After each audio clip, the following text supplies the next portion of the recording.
আসসালামু আলাইকুম। চলে আসলাম রান্নাঘরে নতুন একটা রেসিপি নিয়ে। আজকে রেসিপি হচ্ছে সরিষার ভর্তা। কে কে সরিষা ভর্তা খেতে পছন্দ করেন অবশ্যই কমেন্ট করে জানাবেন।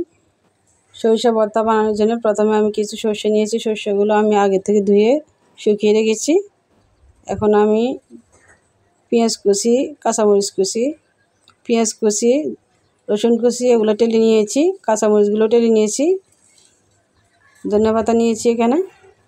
এখন একটা পাটা আমি আগে থেকে ধুয়ে রেখেছি। পাটা এখন কাঁচামরিচ এবং লবণ দিয়ে পরিমাণ মতো লবণ দিবেন আর কি, বেশি দিবেন না, যতটুকু লবণ লাগে অতটুকু দিবেন। আমি এখন বেটে নিব।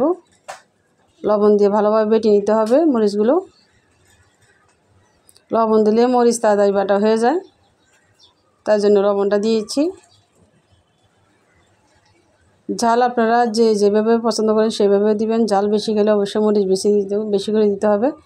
আমি মরিচগুলো অনেক ঝাল, ছোটো মরিচের ঝাল বেশি, এই জন্য একটু ঝাল ঝাল করে বানাবো।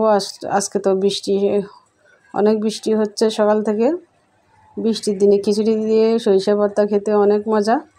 কে কে আমার মতো সরিষা ভর্তা খেতে পছন্দ করেন অবশ্যই কমেন্ট করে জানাবেন। হয়ে গেছে আমার বাটা।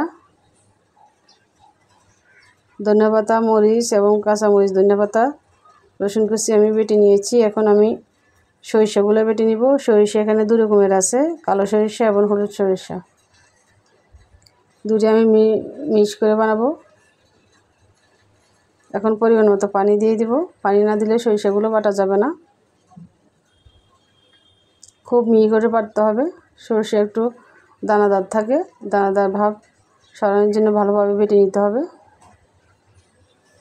আমার ভিডিও যদি ভালো লেগে থাকে অবশ্যই লাইক শেয়ার করতে ভুলবেন না। যদি আমার পেজটি নতুন হয়ে দেখে থাকেন তাহলে অবশ্যই সাবস্ক্রাইব করে রাখবেন। যে কোনো নতুন ভিডিও চাইলে আপনার পেজে চলে যাবে আগে। তো সবাই ভালো থাকবেন, আপনারা আমাদের পাশে থাকবেন, আমি আপনাদের পাশে থাকব। বাটা হয়ে গেছে সরিষা। এখন আমি বাকি উপকরণগুলো দিয়ে মিশিয়ে নিব। যেগুলো আমি বেটে রেখেছি আগে, ধনিয়া পাতা, কাঁচামরিচ, রসুন, সবগুলো উপকরণ আমি মিশিয়ে নিয়েছি। মিশিয়ে আরেকবার আলতোভাবে বেটে নিব। যেহেতু আগে ভালো করে বেটেছি, এরপরে মিশানোর জন্য হালকাভাবে বেটে নিলে হবে। আপনারা অবশ্যই বাসায় ট্রাই করে দেখবেন। মজাদার সরিষার ভর্তা বর্ষার দিনে অবশ্যই খিচুড়ির সাথে খেয়ে দেখবেন। বাটা হয়ে গেছে, দেখেন কত সুন্দর একটা সুস্বাদু ভর্তা। সবাই অবশ্যই ভর্তা পছন্দ করেন। আমার মতো ভর্তা প্রেমিক যারা অবশ্যই বাসায় ট্রাই করে দেখবেন। বিশেষ করে ভর্তাটা দুপুরবেলা খেতে খুব ভালো লাগে, গরম গরম ভাতের সাথে। সরিষার ভর্তা যাদের ঠান্ডা লাগে তাদের জন্য খুব উপকারী। সবাই ভালো থাকবেন। আল্লাহ।